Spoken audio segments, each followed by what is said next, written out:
What's going on, Browns fans? I'm not only on YouTube, but I'm on the Bird app. So shout out to Elon Musk.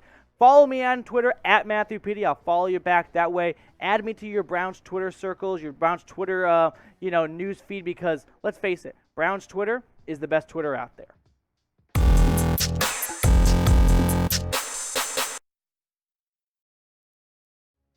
NFL Draft Week, and it is time for my final 7-round Browns mock draft.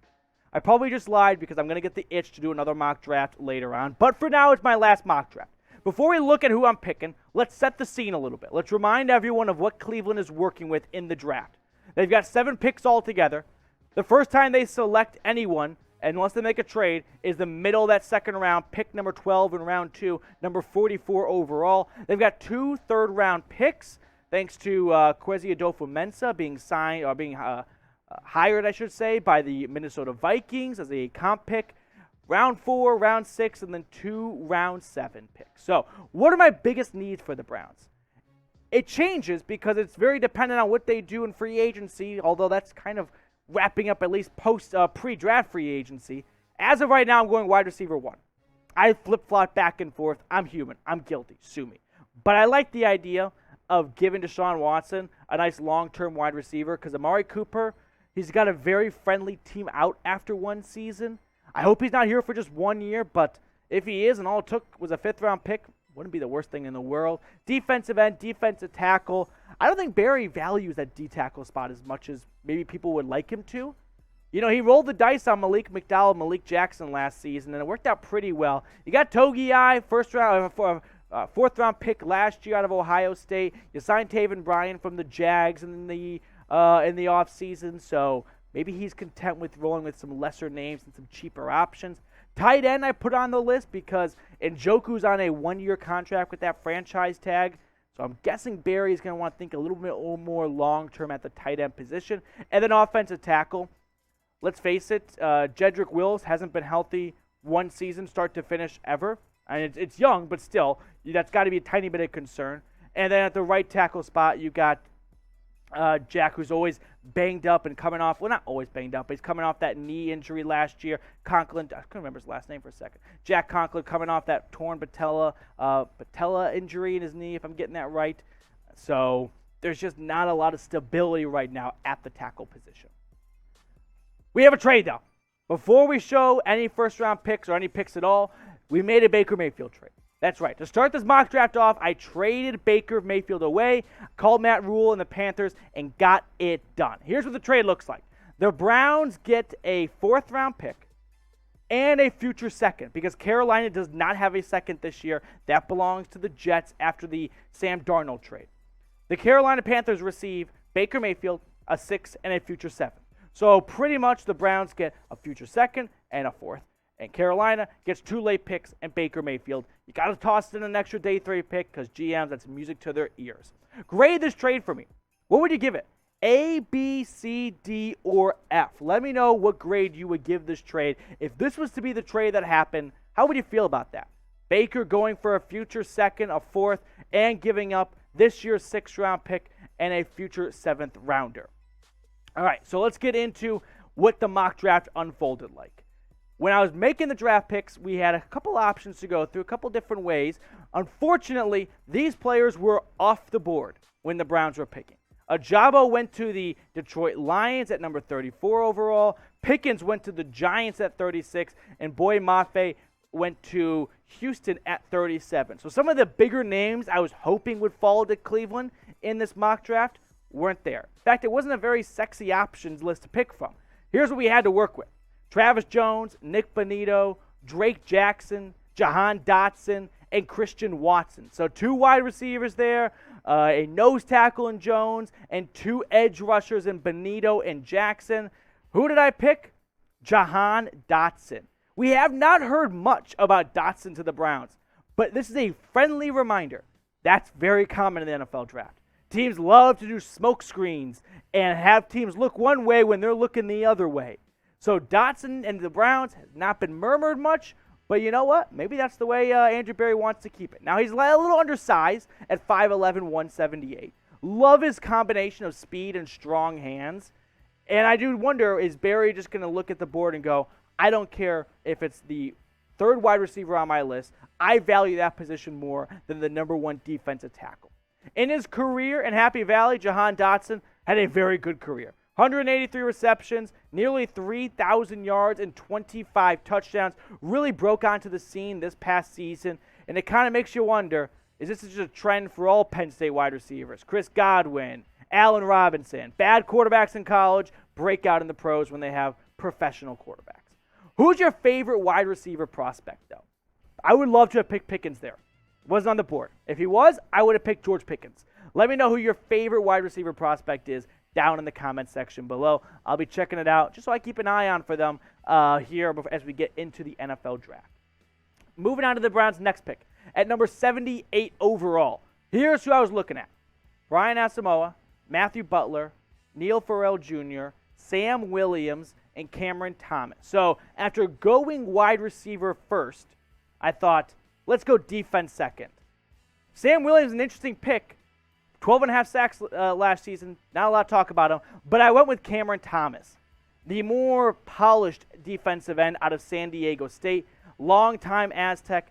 He's my mock draft pick for number 30, round 378 overall. He's got a great combination of size and speed. 6'4", 278 pounds. But he's not very bendy. What do I mean by that? He's got a great bull rush move, okay? He's stronger than you. He wants to beat you to the point of attack. But he's not someone that can dip below the tackles. He's not someone that's got that flexibility that can get around a big, wide offensive lineman and can be the bendy guy you're looking for. You know, he's not that type of player. But hey, it's the NFL draft. You can't get everyone you want when you're picking in round 3. Last season, 12 sacks. He led FBS in tackles for loss at 27.5 for defensive ends. 71 tackles. He did a lot of great things. And what I like about him is he's pretty close to being maybe not a week 1 starter, but absolutely a week 1 contributor. We'll show you the rest of my mock draft picks in just a moment, but make sure you are subscribed so you get a breakdown of every single Browns draft pick. If you're looking for a spot to make your draft, make the draft week your home, this is it. YouTube.com/Browns Report. We got a trade. That's right, I made a trade. So now 2 trades. Following the Panthers trade, I was looking at the board. Browns were on the clock at 99. I thought, I don't like this.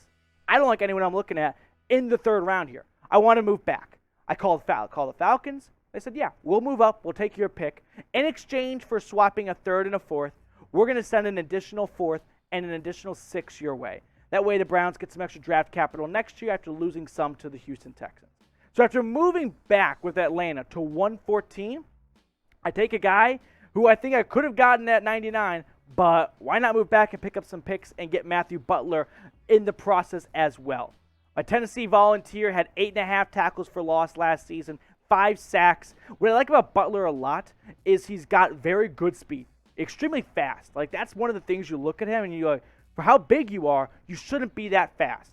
Now, he's not a one technique. He's not going to be a nose tackle that can gobble up a guard and a center. But he can be a nice 3 technique that can get into the backfield and wreak havoc on plays and take down opposing running backs. So after 3 picks, here's how it looks. Dotson in round 2. I go Cameron Thomas out of San Diego State in round 3. And then Matthew Butler after trading back with the Falcons in round 4 to pick up 2 future draft picks. The Browns also have a pick at 118 in round 4. And I go with Romeo Doubs here. This is a player that I've come on to lately as a very fun, that sounded weird. I've become a fan of. That's a better way of putting it. Sorry, Romeo, not that kind of way. But he's a fun gadget guy. And I know the Browns have a handful of that now in Felton and also in Jakeem Grant. But maybe we're just seeing a trend out of Andrew Berry. Maybe he wants players like this that can be a Swiss Army knife, that can offer you a lot of options and not just a one-trick pony. Because Doubs can help out in pass protection. I can help out in special teams and punt and kick returns. And he's just got a great vertical, deep threat ability to himself. Moving on to my 5th round pick, 144 overall. I go with Josh Jobe, the corner out of Alabama. 2-year starter for the Crimson Tide. If you can start 2 seasons for Nick Saban and not get benched, you're doing something right. Plus, this late in the draft, GMs just eat up SEC talent, let's be honest. 38 tackles, 2 interceptions last year, and 4 pass breakups. But An interesting idea that's come out of Berea is that the Browns may be looking to draft a corner. So I was trying to make this mock draft not just what I would do, but more so what I think Barry's going to do. If I've heard he wants a corner, how about Jobe in the 5th round? So after making that trade with the Panthers, the Cleveland Browns lost their 6th round pick. But in round 7, I address special teams. Save your applauses for later. I go with Dicker the kicker, Cameron Dicker, 73% field goal percentage. Listen, I don't have a ton of faith in Chase McLaughlin. I liked him for the first 2 quarters, two-thirds of the season last year. But let's bring some real competition in. Let's draft a kicker. You saw Evan McPherson went to the Bengals last year, kind of early in the draft. Maybe the Browns go, you know what? We don't want to mess around with this position. Let's go get a Texas kicker because something's different about kickers that come out of Texas. What do you think though about this? Would you trade up or down in the draft? If you had to pick one, which direction would you rather go? U for up or D for down? We got one more pick in my mock draft, but let me know which direction you'd rather see the Browns trade in for. Final pick in my mock draft. Everyone knows the 7th round picks. It is a guy named Ryan Van Demark. I went with him for a couple of reasons. One, I like the idea of helping the tackles out. Conklin and Willis haven't had they've been injured at times during their career, especially last season. Plus, he's got a really cool name, Van Demark. That's kind of awesome. So, that was more appealing than some other guys. And he's a long-time starter for UConn, so he's got some good experience. 34 starts at left tackle, 9 at right tackle, so you can move him around a little bit. And in round 7, you want a guy that can do more than one thing for you. You want someone that can walk in and go, hey, you want me to do this? I can do this, I can do this, I can do that. Someone that's useful, because in round 7, that's what you're looking for, special teams and players that can be useful for you. So when it's all said and done, here is my final mock draft. I go Jahan Dotson, wide receiver out of Penn State in round 2, followed by Cameron Thomas, the edge rusher from San Diego State. And then I traded back to get Matthew Butler in round 4 out of Tennessee to help out on that interior defensive line. Then I go Romeo Doubs out of Nevada just to add on to that special playmaking ability the Browns are looking for. Josh Jobe to help out in the secondary, add some depth there as you got Troy Hill and A.J. Green and Greedy Williams entering the final years of their contracts. Dicker the kicker out of Texas in round 7, and then Ryan Van Demark, a offensive tackle out of UConn, to wrap up the draft. And then to remind everyone, after making some trades, what do the Browns get? They get Carolina's future 2nd rounder, and they get a future 4th and a future 6th from the Atlanta Falcons, along with getting that pick from the Panthers in this year's draft. So that's what they have going forward after those 2 trades I made, an extra 2nd, an extra 4th, and an extra 6th. Grade my mock draft for me. Scale it 1 to 100. 1 being you thought it was trash, 100 being you loved it, you just printed it out, you faxed it over to Andrew Barry, lock it in, go home, pack it up this weekend. Let me know, grade it down for me in the comments section.